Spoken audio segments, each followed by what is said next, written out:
am so pumped. I am so pumped.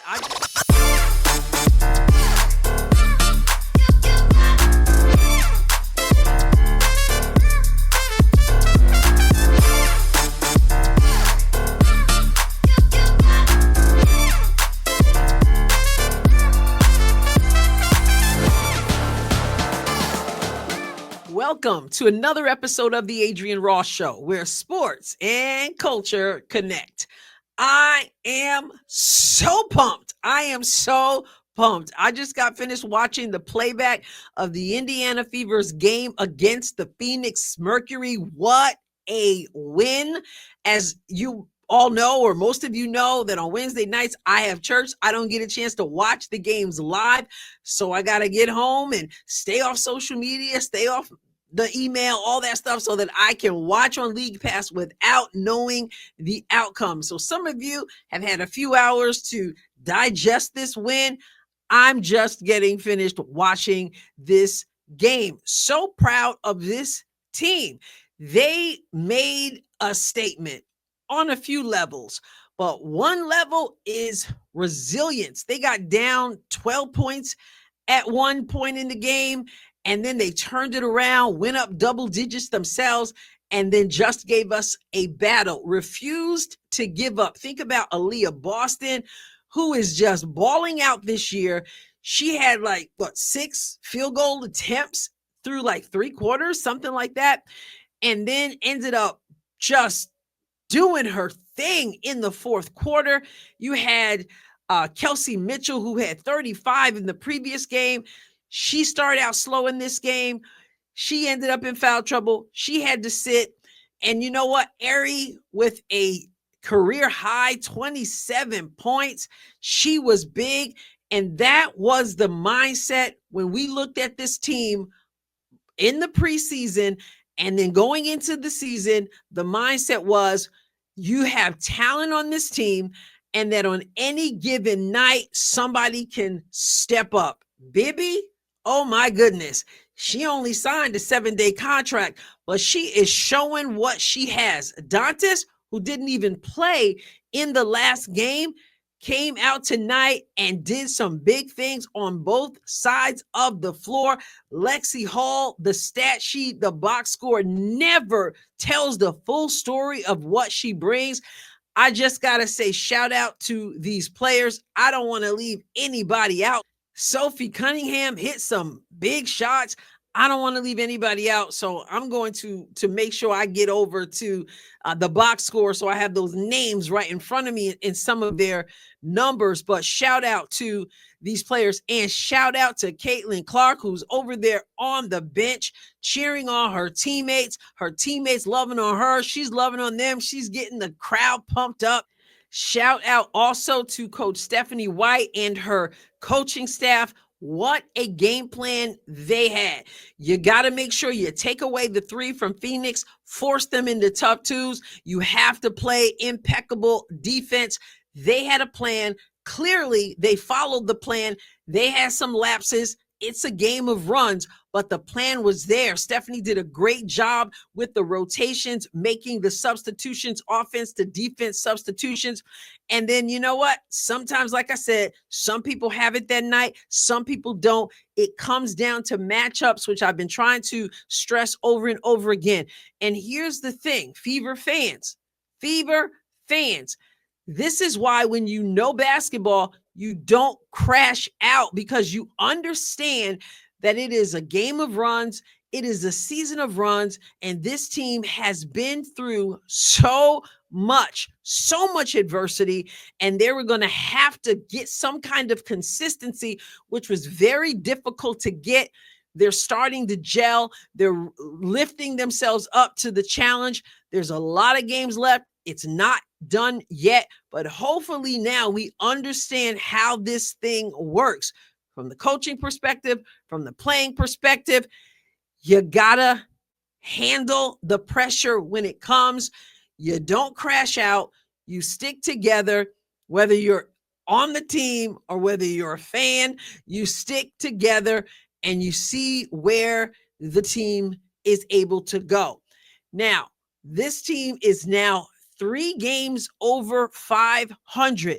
They didn't do that at all last season. They finished the season 20-20. Never got to where they are right now. This team is also on a 3-game winning streak. This is the only team in the WNBA currently with a 3-game winning streak. The only other team close, Las Vegas Aces, with a 2-game winning streak. So they're going to hit the road. It's not going to be easy, but you take this, you enjoy the moment, and then you say, okay, what do we need to do better? And then you push ahead. Because like I said, it's not over, but they did some really good things tonight.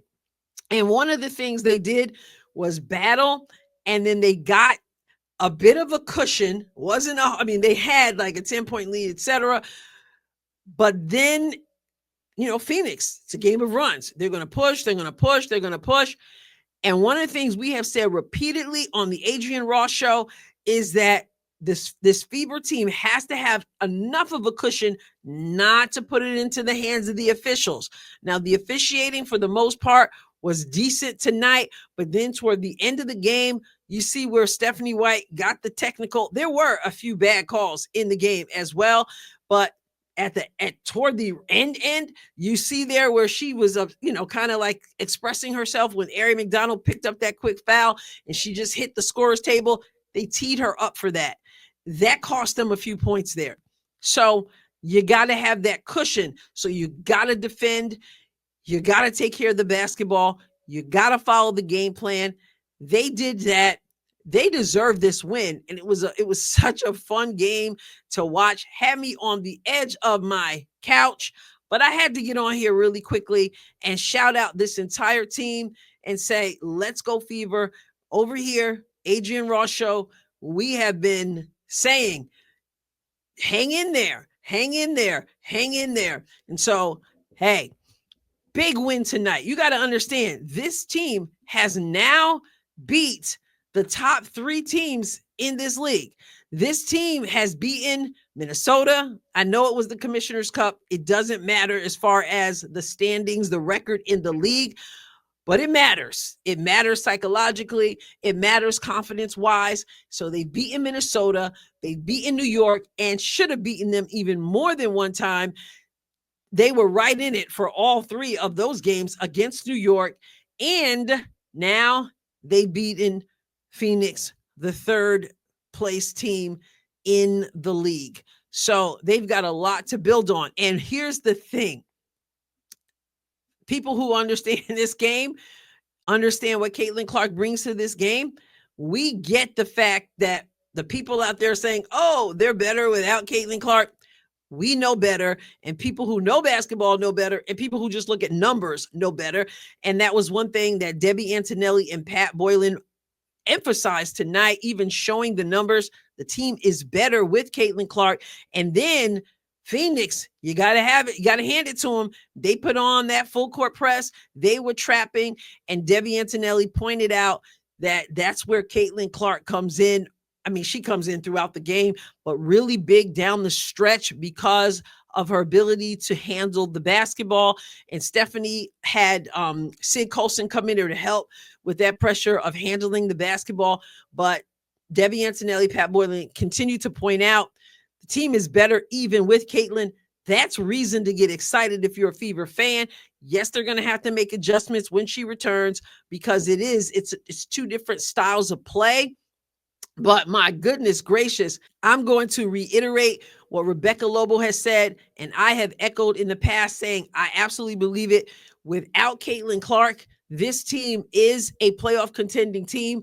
And with Caitlin Clark, this team can contend for a championship. So I think the best is yet to come with the team. Adjustments are going to be made throughout matchups you have to account for as a coach. And that's what we saw tonight. That's what we're going to see. This team, like I said, the adversity, the injuries, the deaths in the family, the international play, the people quitting on the team, bringing in from the hardship, signing somebody to another contract, the whole thing. And then you had the person who was brought in, had to go, and all of this. And tonight, DeWanna Bonner, well, the crowd let her know what they thought about her, and she didn't do too much tonight. And the frustration was real. Alyssa Thomas tried to, go at the crowd, whatever, but this is the deal.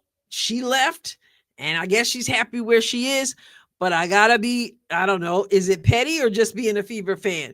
I'm glad they lost, and I'm glad DeWanna Bonner didn't do well. But most importantly, I'm glad the Indiana Fever got the win.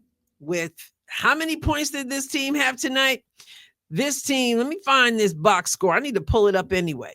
Over here on ESPN.com, and we see that the Fever won this game 107-101. Phoenix 30 points in the first quarter. Indiana 20 points in the first quarter.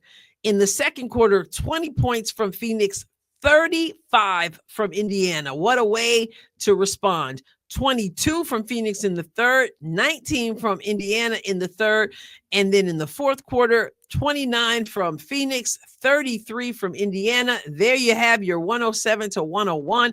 Let's just look down really quickly here. Indiana, 51.6% from the field, like 52% from the field, almost 46% from three, 45.8%, 84.2% from the free throw line. And so let's look at some of these players here. Natasha Howard had 6 points. She was 3 for 6. She has 6 rebounds, 3 assists, 1 steal, 2 blocks. Come on, somebody. And you had Aaliyah Boston, who came alive in the fourth quarter, 22 points. She said, take that, people who said I don't need to be on this team and they should get rid of me. Shh. 22 points from Aaliyah, 6 of 11. She had 12 rebounds to go along with her 22 points, 1 assist. Come on, somebody. Then you had Kelsey Mitchell, who had only 8 points in 22 minutes of play. She got in foul trouble.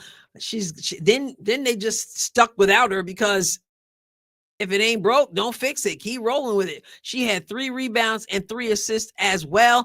Then you had Sophie Cunningham, who had 12 points, 4 of 6 field goals. She also had 3 rebounds, and she had a 4-point play, y'all. Remember that? She had 3 rebounds, 1 assist in this game. You have Ari McDonald with the career high 27, as I said, 7-11 from the field, 3 of 4 from 4, 10 of 10 from free throw, 4 assists, 2 steals. Come on now.